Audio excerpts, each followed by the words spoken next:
Are we live? Ky here, MD of A Deserted Shush, checking in as I'm going to be doing daily, Monday to Friday, around this time. And you might wonder why I'm in my combats today. So on Friday, let's get that straight.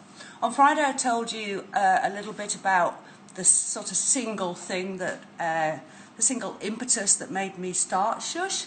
But today I want to give you a bit of background to that as well, hence the combats, because it's the early 90s and there was it was the early 90s and there were two really important things happening in the UK at that time, one of which was Section 28.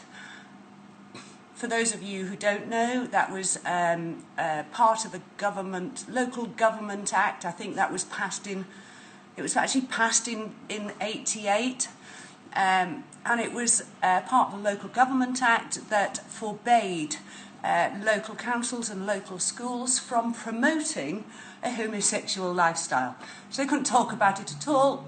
Everybody was freaking out about books that said, I don't know, Sarah has two daddies and all that stuff, but it was a really clearly an incredibly sort of fucked up, excuse my language, but fucked up thing to put into law. I mean, can we believe that this is less than 30 years ago? There's now gay marriage. There's been this massive turnaround.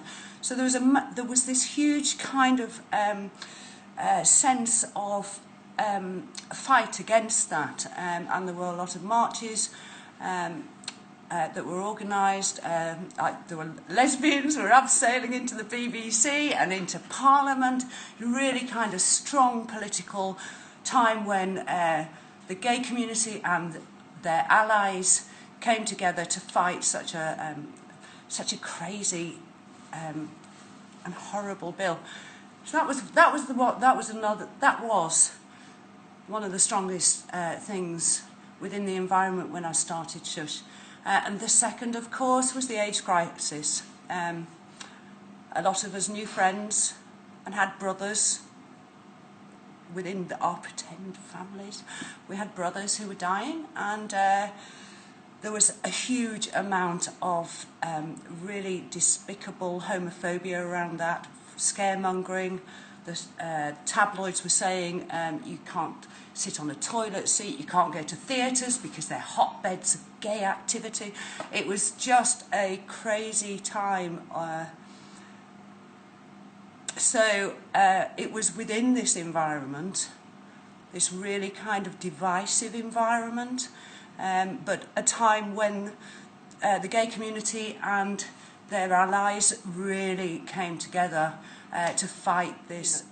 So it was within this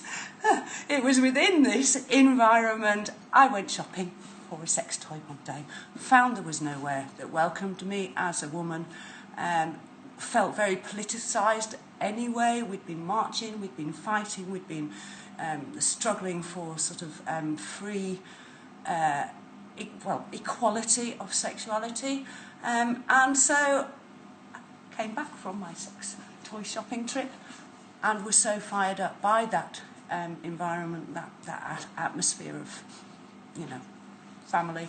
I started Shush. So that's just a little background to the time and why I'm wearing my combats, because that kind of hatred and inequality always needs fighting. I'm going to be here tomorrow, not sure what I'm going to be talking about, and hopefully I'll find a better setup, because at the moment you're just propped up against a pair of love balls. So, peace, I'll see you tomorrow. Oh, hell's bells. I don't even know how to do this. Oh.